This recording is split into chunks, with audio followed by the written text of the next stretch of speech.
Good morning students. आज के lesson में हम रजिस्टर्स की कॉम्बिनेशन के बारे में पढ़ेंगे कि रजिस्टर्स को हम किस किस तरीके से कंबाइन कर सकते हैं। तो रजिस्टर्स को कंबाइन करने के दो तरीके हैं जिनको हम कहते हैं, first is series combination and second is parallel combination. Series combination में रजिस्टर्स को हम एंड टू एंड कनेक्ट करते हैं, यानी कि एक रजिस्टर के बाद दूसरा रजिस्टर हम उसके एंड पे ही कनेक्ट कर देते हैं और थर्ड वाले को सेकंड वाले के एंड पे कनेक्ट कर देते हैं। तो सारे के सारे जो रजिस्टर्स हैं वो एंड टू एंड कनेक्ट हो जाते हैं। पैरेलल कॉम्बिनेशन में हमारे जो भी रजिस्टर्स हैं उनके जो फर्स्ट एंड हैं वो एक पॉइंट से और जो सेकंड एंड्स हैं वो अनदर पॉइंट से कनेक्ट होते हैं। जैसा कि हम इनको डायग्राम से भी समझ सकते हैं, जैसा कि हम यहाँ देख सकते हैं। अगर ये वाला हमारा फर्स्ट रजिस्टर है, इसका जो एंड है उसी से हमने सेकंड वाले रजिस्टर को कनेक्ट किया है और थर्ड वाले रजिस्टर को हमने सेकंड वाले रजिस्टर के एंड से कनेक्ट किया है। तो ये जो तीन रजिस्टर हैं वो सीरीज कॉम्बिनेशन में है। इसी तरीके से पैरेलल कॉम्बिनेशन में अगर हम 3 रजिस्टर्स लेते हैं R1, R2 एंड R3, तो इनके फर्स्ट एंड्स एक पॉइंट से और दूसरे एंड्स अनदर पॉइंट से कनेक्टेड हैं। तो इस कॉम्बिनेशन को हम कहेंगे पैरेलल कॉम्बिनेशन। अब हम पहला कॉम्बिनेशन लेते हैं, सीरीज कॉम्बिनेशन। सीरीज कॉम्बिनेशन में मेन कैरेक्टरिस्टिक ये है कि इसमें हर रजिस्टर के थ्रू फ्लो होने वाला इलेक्ट्रिक करंट सेम रहता है, यानी कि जितने भी रजिस्टर्स हमने कनेक्ट किए हैं हर रजिस्टर में से फ्लो होने वाले इलेक्ट्रिक करंट की वैल्यू सेम होगी। सेकंड चीज़ ये है कि हर रजिस्टर के अक्रॉस जितना भी पोटेंशियल डिफरेंस है वो सब में डिफरेंट होगा। Therefore, we can say that in series combination, resistors are connected in such a way that the current flowing through the combined resistors is same. Means the current in every resistor is same. And the second thing is this, that potential difference across each resistor is different. Means the potential difference is different. Now try to understand with this diagram. So these resistors are connected in a series combination. So the value of current I is same for R1, R2 and R3. But the potential difference is different, that is V1, V2 and V3 across each resistor. ये show करने के लिए कि series combination में हर register में से flow होने वाला इलेक्ट्रिक करंट सेम होता है, उसके लिए हम एक एक्टिविटी करते हैं और उसके लिए इस तरीके का सर्किट सेट करते हैं जिसमें हम एक बैटरी लेते हैं, 3 रजिस्टर्स लेते हैं अलग अलग वैल्यू के R1, R2 एंड R3, एक प्लग की लेते हैं और एक एमीटर, और उनको इस तरीके से सेट कर लेते हैं। अब हम इस की को ऑन करते हैं और एमीटर की रीडिंग को नोट कर लेते हैं। इसके बाद हम इस एमीटर की पोजीशन को चेंज करते हैं और उसको यहाँ से हटाकर किसी भी 2 रजिस्टर के बीच में, जैसे कि R1 और R2 के बीच में कनेक्ट कर देते हैं और की को ऑन करके वापस इस एमीटर की रीडिंग लेते हैं और नोट करते हैं। इसके बाद नेक्स्ट टाइम हम फिर वापस इस एमीटर की रीडिंग एमीटर की पोजीशन को चेंज करते हैं, जैसे कि हमने उसको कनेक्ट किया R2 और R3 के बीच में, और वापस इस की को ऑन करके इस एमीटर की रीडिंग को नोट कर लेते हैं। हम ये ऑब्ज़र्व करते हैं कि एमीटर को हम कहीं भी लगाएं, हर बार एमीटर की रीडिंग जो है वो सेम आती है, जिससे ये प्रूव होता है कि जब हम रेजिस्टर्स को सीरीज़ कॉम्बिनेशन में लगाते हैं उनमें से फ्लो होने वाला इलेक्ट्रिक करंट सेम रहता है। अब ये प्रूव करने के लिए कि सीरीज़ कॉम्बिनेशन में हर रेजिस्टर के अक्रॉस पोटेंशियल डिफरेंस डिफरेंट होता है, हम एक एक्टिविटी करते हैं। उसके लिए भी हम इस तरीके का सर्किट सेट करते हैं जिसमें हम 3 रेजिस्टर्स डिफरेंट वैल्यूज़ के R1, R2, R3 को सीरीज़ कॉम्बिनेशन में लगाते हैं, एक ammeter in the series combination, एक बैटरी और एक की। और इन 3 रेजिस्टर्स के अक्रॉस, इनके जो एंड पॉइंट्स हैं उनके अक्रॉस हम एक वोल्ट मीटर कनेक्ट करते हैं और की को ऑन करके इस वोल्ट मीटर की रीडिंग को ले लेते हैं। अब हम की को ऑफ करके वोल्ट मीटर को डिस्कनेक्ट कर देते हैं और फिर उस वोल्ट मीटर को हमारे फर्स्ट रजिस्टर R1 के एंड पॉइंट्स पे कनेक्ट कर देते हैं और की को ऑन करके उस वोल्ट मीटर की रीडिंग ले लेते हैं। मान लीजिए वो आई है V1। अब हम इसको वापस की को ऑफ करके इसे डिस्कनेक्ट करते हैं और अब हम इस वोल्ट मीटर को सेकंड रजिस्टर के एंड पॉइंट्स BC के अक्रॉस कनेक्ट करते हैं और की को ऑन करके इसकी रीडिंग ले लेते हैं और मान लीजिए वो आई है हमारी V2। फिर हम इसे डिस्कनेक्ट करते हैं और फिर अब इसे थर्ड रजिस्टर के एंड पॉइंट्स DY के अक्रॉस कंबाइन करते हैं, कनेक्ट करते हैं और इसकी रीडिंग ले लेते हैं। मान लीजिए वो आई है V3। हम ये ऑब्ज़र्व करते हैं कि V1, V2 और V3 की जो वैल्यू है वो डिफरेंट है, जो कि ये प्रूव करती है कि जब हम इनको रजिस्टर्स को सीरीज़ कॉम्बिनेशन में कनेक्ट करते हैं तो हर रजिस्टर के अक्रॉस जो पोटेंशियल डिफरेंस होता है वो डिफरेंट होता है। इस एक्टिविटी से हम ये भी ऑब्ज़र्व करते हैं कि सीरीज़ कॉम्बिनेशन के एंड्स पर जो पोटेंशियल डिफरेंस आता है, जैसा कि हमारे पास आया था V, वो सीरीज़ कॉम्बिनेशन के जो इंडिविजुअल रजिस्टर्स हैं जैसे कि R1, जब हमने इस R1 का जो पोटेंशियल डिफरेंस लिया था वो आया था V1। इस R2 का जब अक्रॉस हमने पोटेंशियल डिफरेंस लिया था वो था हमारा V2 और इस R3 रजिस्टर के अक्रॉस जब हमने पोटेंशियल डिफरेंस लिया था वो था हमारा V3। तो इसके से पूरे सीरीज़ कॉम्बिनेशन के अक्रॉस जो पोटेंशियल डिफरेंस V है वो इन तीनों रजिस्टर्स के अक्रॉस जो पोटेंशियल डिफरेंस हैं उनके सम के इक्वल होता है। यानी कि जो ये हमारा V है वो है V1 plus V2 plus V3। So therefore we can say that the total potential difference across a combination of resistors in series is equal to the sum of potential difference across the individual resistors. V is equal to V1 plus V2 plus V3. Now let's calculate the resultant resistance of series combination.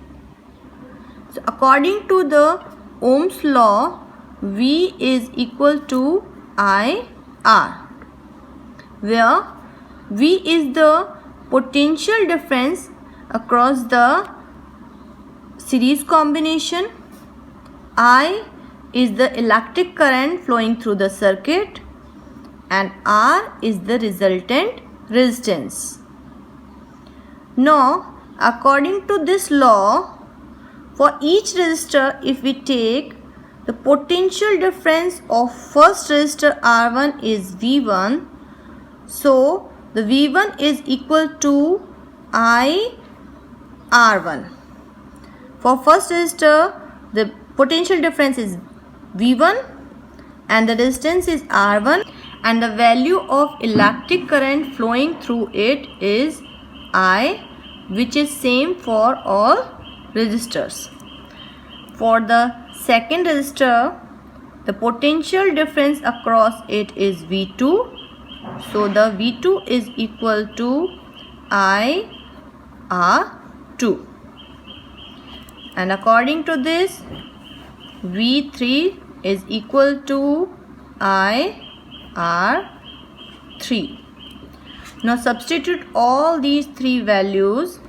This equation, V is equal to V1 plus V2 plus V3.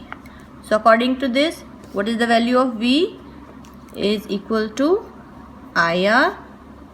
V1 is IR1 plus V2 is IR2 plus V3 is IR3. So IR is equals to, take I common, so R1 plus R2 plus R3, I to I cut, so R is equal to R1 plus R2 plus R3. So the resultant resistance of series combination is equal to the sum of individual resistances. According to this, the equivalent resistance R is always greater than any individual resistance. यानी कि जो हमारा series combination का resultant resistance निकलेगा वो किसी भी individual resistance से हमेशा ज़्यादा होगा. Resistors are connected in series if the resultant resistance of the circuit is to be increased. जैसा कि अभी हमने देखा, जो रिजल्टेंट रेजिस्टेंस है वो हमेशा ज़्यादा होता है.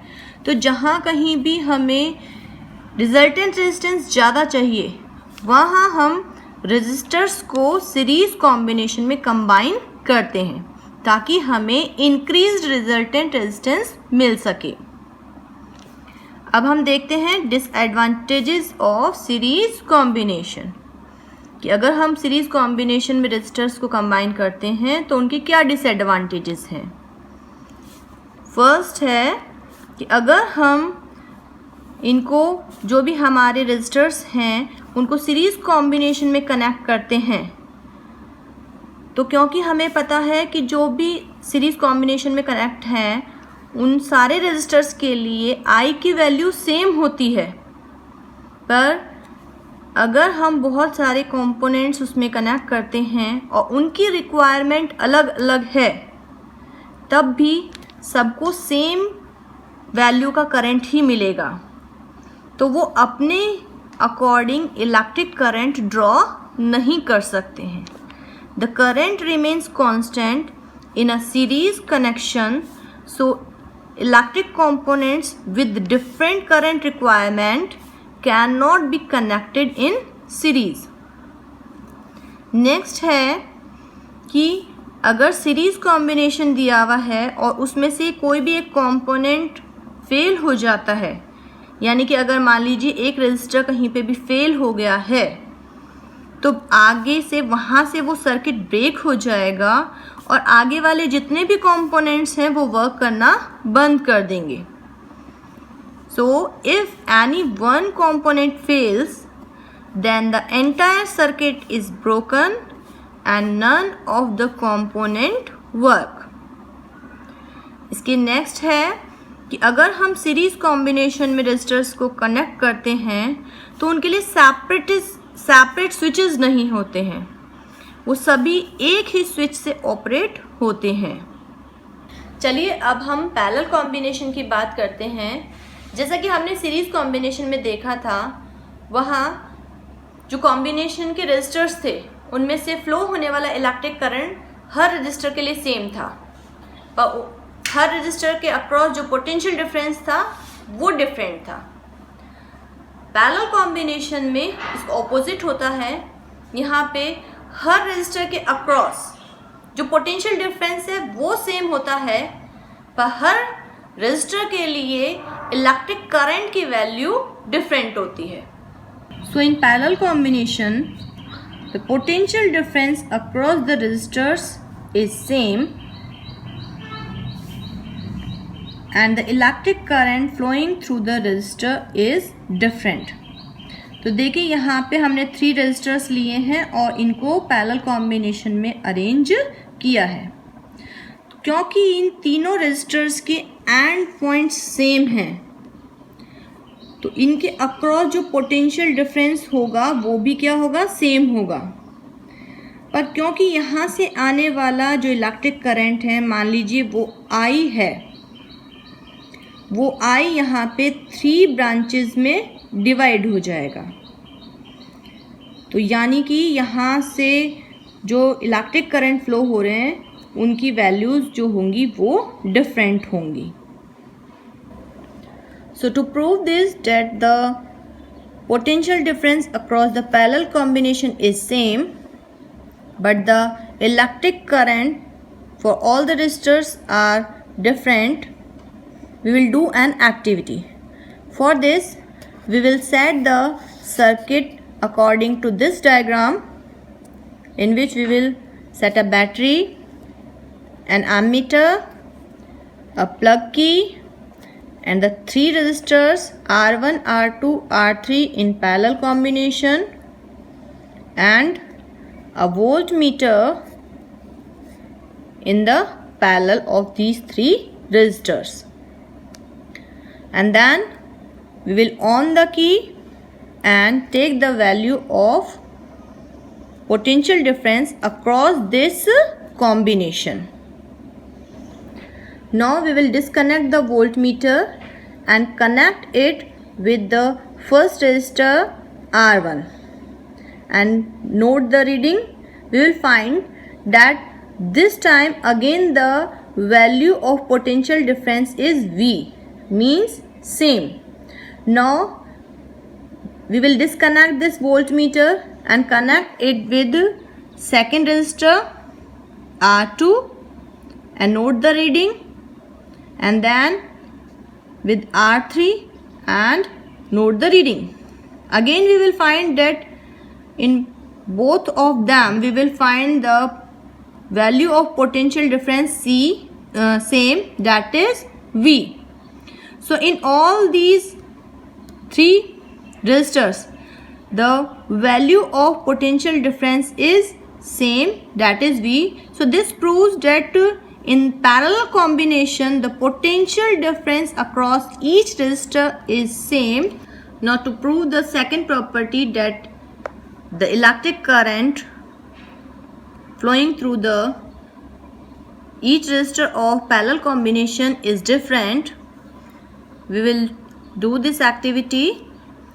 We will arrange all the components in the according to this diagram and connect the ammeter in series of this parallel combination of 3 resistors and note down the reading of ammeter, that is I. Now disconnect this ammeter and connect it with the first resistor R1 and note down the reading. Suppose this is I1. Now again disconnect this ammeter and connect it with second resistor R2 and take the reading. Suppose this is I2. Again disconnect it and connect it with third resistor R3 and take the reading. Suppose this is I3. When we compare these readings, we will find that the value of I1, I2 and I3 is different. So this is proved that the electric current flowing through all the resistors in parallel combination is different. We also conclude that the electric current flowing through the circuit I is equal to the sum of electric current flowing through the each resistor I1, I2 and I3. Hence, the total current in the circuit is equal to the sum of individual currents through each resistor. Means I is equal to I1 plus I2 plus I3. So let's find out the resultant resistance of parallel combination. So according to Ohm's law, V is equal to I R, where V is the potential difference across the parallel combination, I is the electric current flowing through the circuit, and R is the resultant resistance of the parallel combination. So according to this, I is equal to V upon R. So if we take the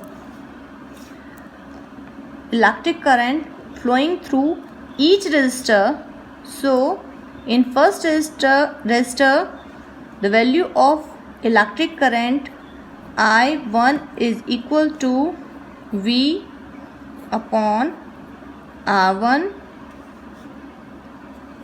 I2 is equal to V upon R2 and I3 is equal to V upon R3.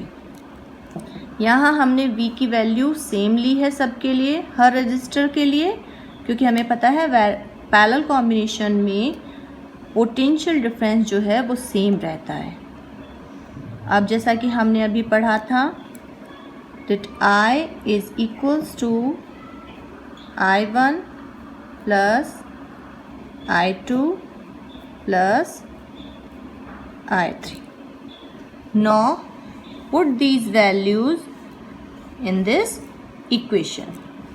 So I is equal to V upon Rp and I1 is equal to V upon R1 plus I2 is V upon R2 plus V upon R3. Now in next step, take the V common and this is 1 upon R1 plus 1 upon R2 plus 1 upon R3. This V is caused by this, so 1 upon Rp means the 1 upon resultant resistance of parallel combination is equals to 1 upon R1 plus 1 upon R2 plus 1 upon R3. So according to this, we can conclude that in parallel combination of resistors, the sum of reciprocals of individual resistors is equal to the reciprocal of resultant resistance of the combination. यानी कि जो resultant resistance का reciprocal है वो individual resistance के reciprocal के सम के बराबर होता है. नेक्स्ट है the equivalent resistance of a parallel combination is lesser than any individual resistance used in the circuit. Series में हमने ये पढ़ा था कि जो रिजल्टेंट रेजिस्टेंस था वो किसी भी इंडिविजुअल रेजिस्टेंस से हमेशा ज़्यादा होता है. यहाँ इसका ऑपोजिट है कि जो रिजल्टेंट रेजिस्टेंस है वो पैरेलल कॉम्बिनेशन में जो भी इंडिविजुअल रेजिस्टेंस हैं उससे हमेशा कम होता है। इसी तरीके से resistors are connected in parallel if the effective resistance of a circuit is to be decreased. अगर हम रिजल्टेंट रेजिस्टेंस निकालते हैं पैरेलल कॉम्बिनेशन का तो वो हमेशा कम आता है किसी भी इंडिविजुअल रेजिस्टेंस से। तो इसलिए अगर हमें रिजल्टेंट रेजिस्टेंस कम करना है, डिक्रीज करना है, तो हम उन रेजिस्टर्स को पैरेलल कॉम्बिनेशन में कनेक्ट करते हैं। Now let's discuss the advantages of parallel combination. Parallel combination में जैसा कि हमने देखा कि जो इक्विवेलेंट रेजिस्टेंस है वो हमेशा कम होता है। इसलिए अगर रिजल्टेंट रेजिस्टेंस कम हो जाता है तो जो हमारा सर्किट है वो ज़्यादा से ज़्यादा करंट ड्रॉ कर सकता है। नेक्स्ट है पैरेलल अरेंजमेंट में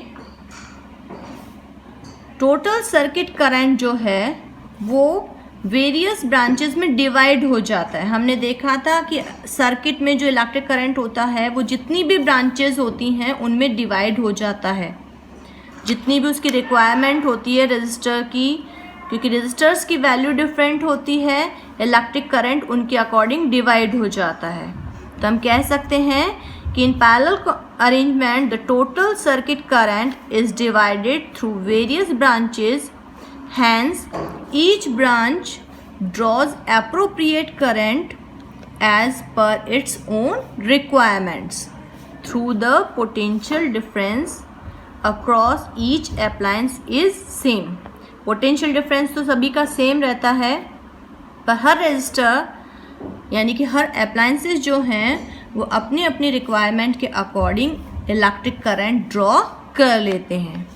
इसलिए पैरेलल कॉम्बिनेशन में जो अप्लायंसेस हैं यानी कि जो डिफरेंट रजिस्टर्स हैं उनकी जो उनकी जो ड्रॉन इलेक्ट्रिक करंट की वैल्यू है वो डिफरेंट होती है।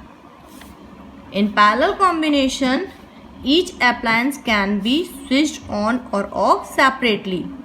सीरीज कॉम्बिनेशन में हमने पढ़ा था कि किसी भी अप्लायंस के लिए यानी कि रजिस्टर के लिए सेपरेट स्विच नहीं होता है। वो सभी जो रजिस्टर हैं यानी कि अप्लायंसेस हैं वो एक ही स्विच से ऑपरेट होते हैं, जबकि पैरेलल कॉम्बिनेशन में हर अप्लायंस के लिए हम एक सेपरेट स्विच यूज़ कर सकते हैं। तो इन शॉर्ट हम जो पैरेलल कॉम्बिनेशन के एडवांटेजेस हैं वो क्या क्या देख सकते हैं कि फर्स्ट, क्योंकि पैरेलल कॉम्बिनेशन में इक्विवेलेंट रेजिस्टेंस हमेशा रिड्यूस्ड हो जाता है, तो जो इलेक्ट्रिक सर्किट है, जो भी हमारा सर्किट है, वो ज़्यादा से ज़्यादा इलेक्ट्रिक करंट ड्रॉ कर सकता है। नेक्स्ट ये है कि क्योंकि पैरेलल कॉम्बिनेशन में जो इलेक्ट्रिक करंट है वो डिफरेंट ब्रांचेस में डिवाइड हो जाता है, यानी कि जो भी इलेक्ट्रिकल अप्लायंसेस हैं वो अपनी रिक्वायरमेंट के अकॉर्डिंग इलेक्ट्रिक करंट ड्रॉ कर सकते हैं। थर्ड ये है कि पैरेलल कॉम्बिनेशन में अगर हम अप्लायंसेस को लगाएंगे उनके लिए हम सेपरेट स्विच यूज़ कर सकते हैं। एक और एडवांटेज है कि जो पैरेलल कॉम्बिनेशन है हमने सीरीज़ में पढ़ा था कि अगर उसमें कहीं से सर्किट ब्रेक हो जाता है तो उसके आगे के जो अप्लायंसेस हैं वो वर्क करना बंद कर देते हैं, वहीं से सर्किट ब्रेक हो जाता है। पर पैरेलल कॉम्बिनेशन में ऐसा नहीं होता है। अगर कहीं से सर्किट ब्रेक हो जाता है यानी कि वहाँ का कोई इलेक्ट्रिकल अप्लायंसेस फेल हो जाता है तो आगे जो भी अप्लायंसेस हैं उन पे कोई इफेक्ट नहीं पड़ता है और वो अपने एज यूजुअल वर्क करते रहते हैं। चलिए अब प्रैक्टिस के लिए एक न्यूमेरिकल सॉल्व करते हैं। क्वेश्चन है calculate the equivalent resistance between points A and C. A हमारा यहाँ है और सी हमारा यहाँ है। तो इसके लिए हमें एक दूसरा सर्किट डायग्राम बनाते हैं, क्योंकि हमें यहाँ ए और सी के बीच का वो बनाना है, रिजल्टेंट रेजिस्टेंस निकालना है। तो यहाँ हम ले लेते हैं ए और यहाँ हम ले लेते हैं सी। जब हम यहाँ ए से चल रहे हैं तो यहाँ ए पॉइंट पे हमें 3 ब्रांचेस जाती हुई दिखाई दे रही हैं। तो हम यहाँ ए से इस तरीके से 3 ब्रांचेस बनाते हैं। इस फर्स्ट ब्रांच में हमारा अटैच्ड है ये 8 ओम रजिस्टर। दूसरी ब्रांच में हमारा जा रहा है 9 ओम रजिस्टर और ये तीसरी ब्रांच में हमारा जा रहा है 8 ओम रजिस्टर। अब यहाँ देखिए, जब ये फर्स्ट ब्रांच यहाँ से जा रही है इसके ही सीरीज़ में, क्योंकि ये एंड टू एंड है, कहीं पे डिवाइडेशन आपको दिखाई नहीं दे रहा है। इस रजिस्टर के एंड से ही ये दूसरा रजिस्टर कनेक्टेड है। इसका मतलब है ये दोनों रजिस्टर्स जो हैं वो सीरीज़ कॉम्बिनेशन में हैं। तो इसके एंड से हम ये दूसरा रजिस्टर लगा देते हैं, इसकी वैल्यू है 1 ओम। और ये वाला जो रजिस्टर है वो C से कनेक्टेड है, इसको हमने C से कनेक्ट कर दिया। ये जो दूसरी वाली ब्रांच है इसमें सिर्फ एक ही रजिस्टर है, A और C के बीच में सिर्फ ये एक ही है, तो हमने इसको यहाँ से डायरेक्ट कनेक्ट कर दिया। इसी तरीके से जब हम यहाँ पे चले तो ये जो 8 ओम रजिस्टर है इसके कंटिन्यूटी में, यानी कि इसी के एंड से हमारा 1 ओम रजिस्टर कनेक्टेड है। यहाँ पे हमें कहीं पे भी 2 ब्रांचेस जाती हुई नहीं दिखाई दे रही है। इसका मतलब है ये 8 ओम और ये 1 ओम दोनों सीरीज़ कॉम्बिनेशन में है। तो इस 8 ओम के एंड पॉइंट से हमें ये दूसरा वाला रजिस्टर जो कि 1 ओम का है कनेक्ट करना है, जो कि C से कनेक्टेड है। इसको हमने यहाँ से C से कनेक्ट कर लिया है। तो ये हमारा एक सिंप्लीफाइड डायग्राम बन गया है। इसको हमें देखना है। अगर हम इन तीनों को देखें तो सबसे पहले हम इसको सॉल्व करेंगे, जिसमें कि 8 ओम और 1 ओम जो रजिस्टर्स हैं ये सीरीज़ कॉम्बिनेशन में है। तो पहले हम इसका रिजल्टेंट रेजिस्टेंस निकालेंगे। तो अगर हम इसको फर्स्ट सीरीज़ मान लेते हैं तो इसका रिजल्टेंट रेजिस्टेंस हो जाता है R1 plus R2 means 8 plus 1 is equal to 9 ohm. Second वाले का है ही 9 ओम, क्योंकि सिर्फ इसमें एक ही रजिस्टर है। इस नेक्स्ट वाले में देखिए यहाँ पे 2 रजिस्टर्स हैं जो कि सीरीज़ में हैं, तो इनका भी रिजल्टेंट रेजिस्टेंस निकालने के लिए अगर हम इसको सेकेंड वाली सीरीज़ माने तो इसका भी रिजल्टेंट रेजिस्टेंस हो जाएगा 8 प्लस 1 इज इक्वल टू 9 ओम। अब इसका हमने निकाला रिजल्टेंट रेजिस्टेंस 9 ओम, इसका है ही 9 ओम और इसका भी रिजल्टेंट रेजिस्टेंस हमने निकाल लिया 9 ओम। यानी कि अब इस सर्किट को हम किस तरीके से बना सकते हैं, ये 9 ओम, ये 9 ओम और ये भी 9 ओम, जो कि तीनों A और C के बीच में है। अब हम देख सकते हैं कि ये तीनों जो हैं वो पैरेलल में हैं। तो इनका अगर हम इक्विवेलेंट रेजिस्टेंस निकालेंगे तो पैरेलल कॉम्बिनेशन का निकालते हैं 1/R is equal to 1/R1 plus 1/R2 plus 1/R3। Values put कर दीजिए 1/9 plus 1/9 plus 1/9 means 3/9। So 1/RP is equal to 3/9 means 1/3. So resultant resistance of the parallel combination is 3 ohm. इस पूरे combination में A से C के बीच का जो resultant resistance है वो हमने कैलकुलेट किया 3 ओम।